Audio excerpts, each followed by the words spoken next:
Ya Hananan Nabi, Ya Hananan Nabi, Ya Hananan Nabi, Muhammadin Toha, warfa' ra'saka, wasfa'tu syaffa, hahuna ana laha, ana laha,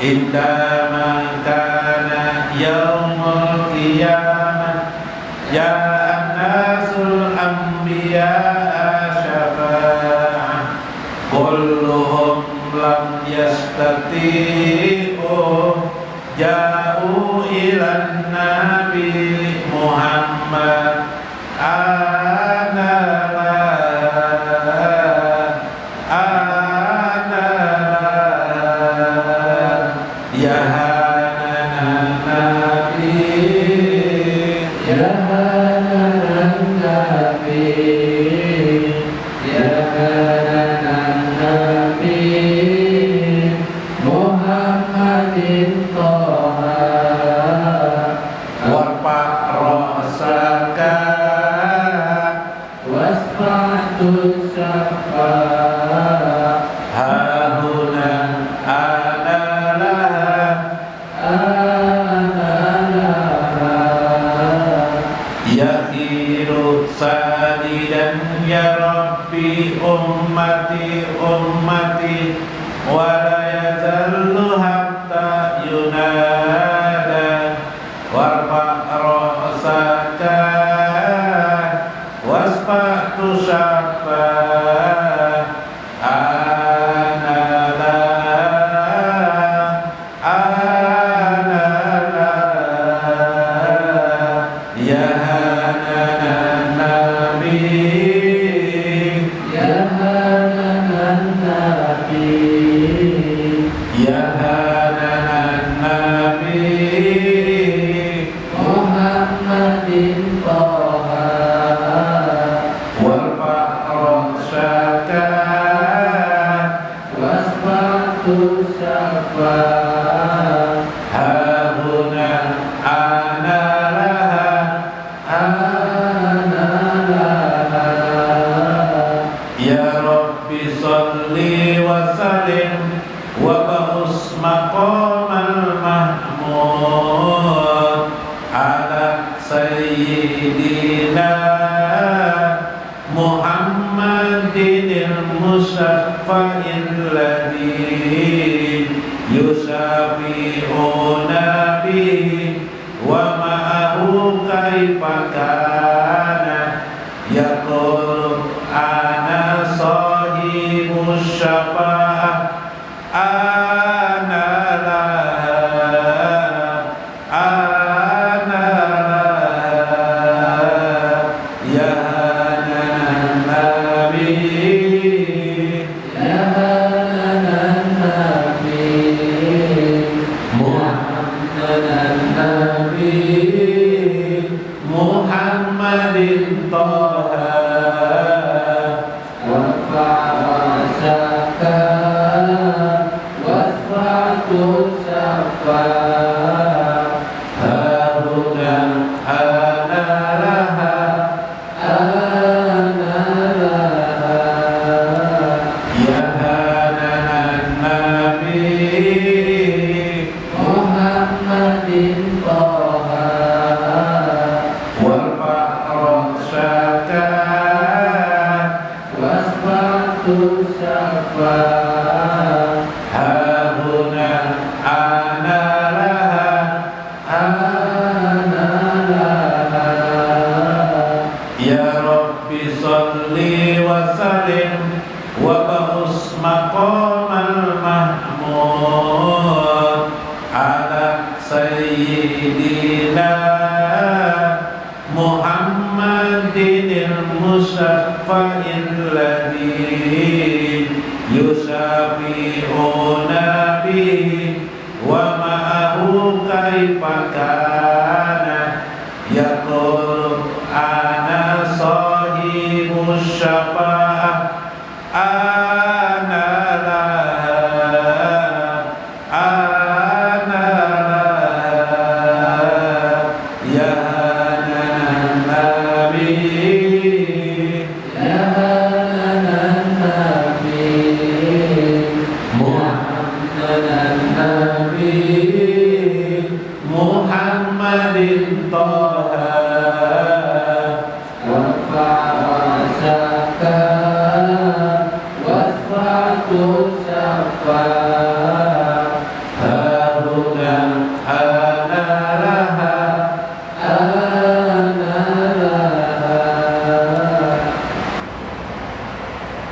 Assalamualaikum warahmatullahi wabarakatuh.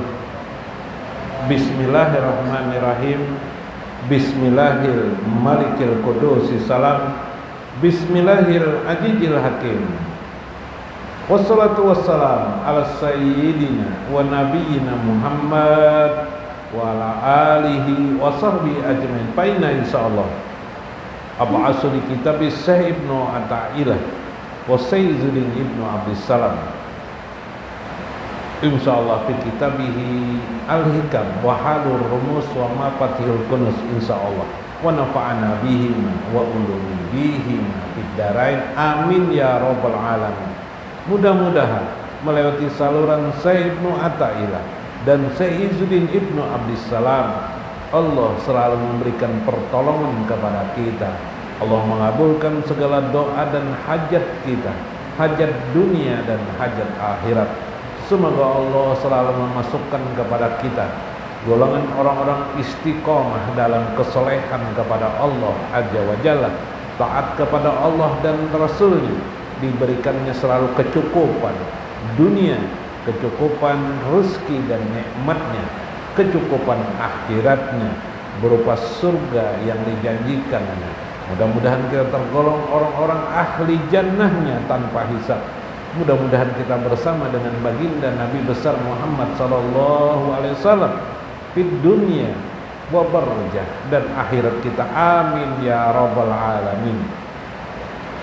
Faqala al-musannifu rahimahullah, berkata Syekh Ibnu Athaillah, al-mustaghalu bihi huwallazi ahbabtahu wa sara'ta ilaihi wal mustaghalu anhu wal mu'asyaru alaihi. Wal mustaghalu, kesibukan, suatu kesibukan, bihi dengan wallazi ahbabtahu, siogianya adalah allazi ahbabtahu, yang menjadikan engkau atau yang engkau sukai. Kesibukan itu adalah apa yang seharusnya engkau sukai, yaitu pilih jika dalam agamamu, wa syara'ta ilaihi, dan yang memberi semangat kepadanya. Wal mustaghalu anhu, adapun kesibukan yang bertentangan daripadanya ialah wal mu'asyaru alaihi, yang di dalamnya berisikan hawa nafsu semata. Bagaimana maksudnya ini? Wal mustaghalu bihi huwallazi ahbabtahu ayyuhal muridis shadiq wa sara'ta ilaihi wa huwal amalu shalihat. Apa yang dimaksud dengan kesibukan itu ialah amalus shalihat, yaitu amal-amal soleh. Harusnya engkau menyibukkan dirimu pada amal-amal soleh. Allati taqribuka min maulata, ya mendekatkan dirimu kepada Allah Azza wa Jalla, wa tuwassiluka ila ma'rifatihi, dan yang menyampaikan engkau kepada makrifat kepada Allah Azza wa Jalla. Kesibukan yang menjadikan kita dekat dengan Allah Azza wa Jalla. Kita ini kalau sudah sembahyang 5 waktu, puasa bulan Ramadan, mungkin di rumah sekali mengaji Al-Quran sudah cukup, gitu kan? Sementara pembatal amal kita itu banyak. Pembatal amal, tidak ikhlas, yalah, gara-gara berbangga diri, riya, takabur, sum'ah, banyak-banyak lah. Kemudian belum lagi pembatal kita beramal itu belum pas benar secara hukum syariat. Nah itu kan bisa jadi batal dan tidak sempurna. Yang kedua, memenuhi tuntutan yang ada di dalam Al-Quran. Wa in ta'uddu nikmatallah la tuhsuha. Jika kamu menghitung nikmat Allah, kamu tidak akan dapat menghitungnya. Kita hanya mengerjakan kewajiban, belum lagi hak-hak Allah yang lain yang dapat kita kerjakan. Tapi kita juga punya banyak persoalan, yaitu dengan kesibukan dunia. Apa? Mencari duit, mencari rezeki. Yalah. Cuma karena dalam hidup berkembangannya manusia, apalagi abad modern, hidup itu memang harus dikejar katanya. Sedemikian rupa supaya tidak miskin, supaya tidak. Tapi orang-orang dulu, masih kita di zaman agraris di Indonesia, kalau namanya petani itu rata-rata kayak itu aja lah, petani, pedagang, dagang-dagang sedikit-sedikit, tidak dikejar ya begitu-begitu juga nya. Yalah. Kalau sekarang pegawai negeri, ya begitu-begitu aja lah. Yang namanya pegawai negeri itu pas-pasan, ya lah. Maka sebenarnya perdebatan orang mengejar dunia itu sebenarnya realitanya tidak semua juga bisa mengejar dunia. Jadi akhirnya apa? Banyak orang mengejar dunia itu sia-sia akhirnya. Kenapa sia-sia? Misal petani lah mengejar dunia. Betani sidin seharian semalaman kawalah karakawa juga. Seharian betani mun habis nang di apa yang dikerjakan nggak bisa juga. Maka kekayaan pun hanya tetap seperti demikian. Kecuali petani ini menambahi tanah, ya kah? Yalah, nambahi tanah banyak. Ya lah, sawahnya diperbanyaknya. Mengerjakan sendiri tidak bisa juga, harus mengambil upah, memberikan cari-cari upahan, ya kan, supaya orang bekerja di dalamnya, semacam perusahaan lah. Apa salah seperti itu? Tidak salah. Cuma yang jadi masalah adalah kesibukanmu itu, kamu berlebih-lebihan itu menjadikan kamu lalai dengan Allah aja wa jalla. Itu aja masalahnya. Itu aja masalahnya, ada yang lain. Nah, jadi kesibukan kamu bekerja habis-habisan tadi bukan untuk mendekatkan dirimu kepada Allah, tapi untuk mendekatkan kamu dengan harta benda berlebihan banyak. Akhirnya kamu sibuk lagi mengurus harta. Yalah, bisi mobil 10 buah, yalah, orang membayari plat DA-nya tiap tahun, yalah, setiap sebulan sekali, DA-nya cari akan uangnya, akhirnya yalah, perbaiki. Nah itu kan itu. Min maulaka wa tuwasiluka ila ma'rifati. Harusnya bagaimana menghasilkan ma'rifat kepada Allah. Kita ini kadang-kadang beragama ini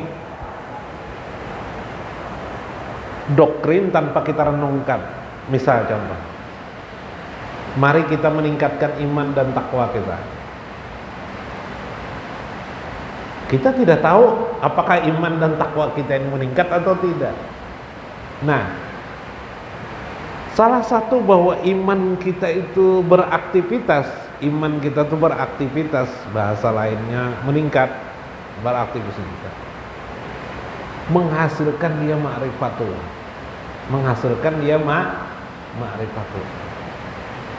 Artinya indikator iman kita itu meningkat adalah ma'rifat kita. Kalau sembahyang apalagi yang dipaksakan, sholat 5 waktu sudah, paling sunat-sunatnya dipaksakan.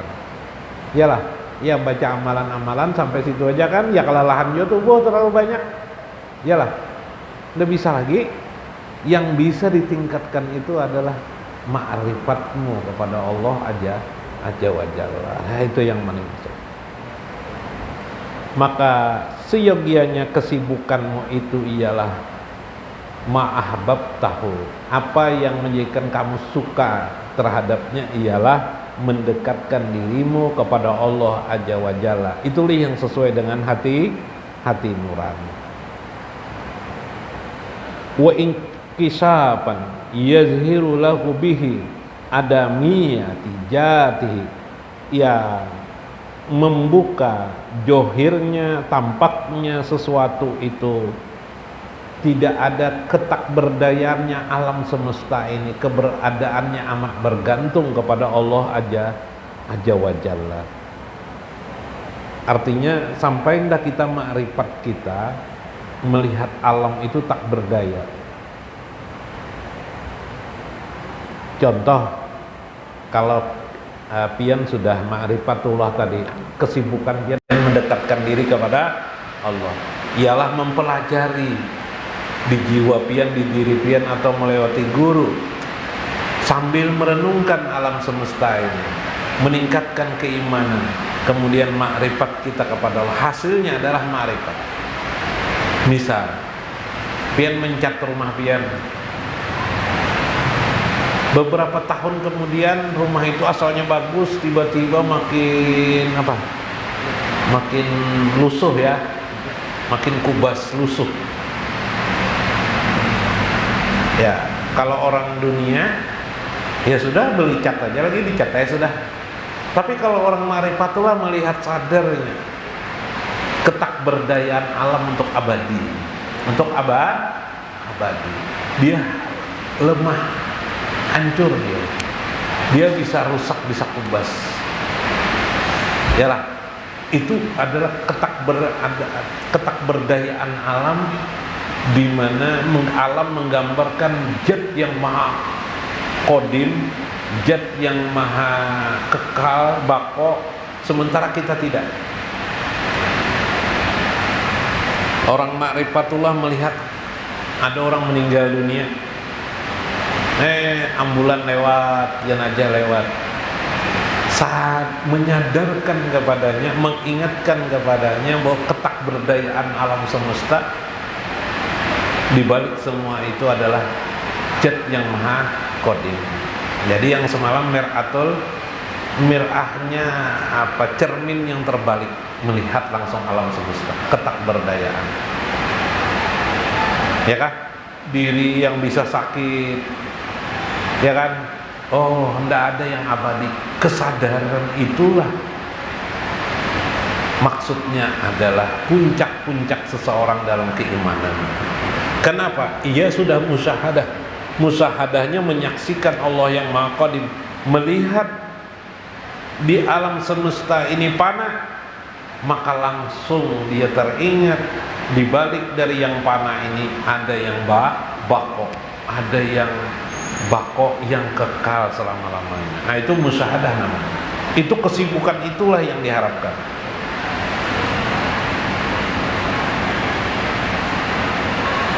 Wal mustaghalu anhu alladhi yanbagil istighalu anhu wa adamu taujah, yang kesibukan yang seharusnya tidak kita lakukan adalah kesibukan yang sifatnya meniadakan tawajuh kita kepada Allah Azza wa Jalla. Kesimpulannya, maksudnya begini, ujar Syekh Ibn Athaillah, bagaimana kalau bisa kita sibuk musyahadah kepada Allah Azza wa Jalla. Kesibukan itulah yang terbaik, karena dengan musyahadah itu kita makin dekat kepada Allah Azza wa Jalla. Jadi kalau bukan musyahadah, ya tidak ada kurang untuk apa kalau tidak mendekatkan diri kita kepada Allah. Sedangkan hakikat di dalam agama kita itu ialah dekat dengan Allah Azza wa Jalla. Itu hakikat agama. Jadi takarub kepada Allah Azza wa Jalla. Subhanallah. Mudah-mudahan bermanfaat, mudah-mudahan kita mengambil makna di dalamnya. Wallahul muwafiq ila aqwamit thariq. Wassalamualaikum warahmatullahi wabarakatuh.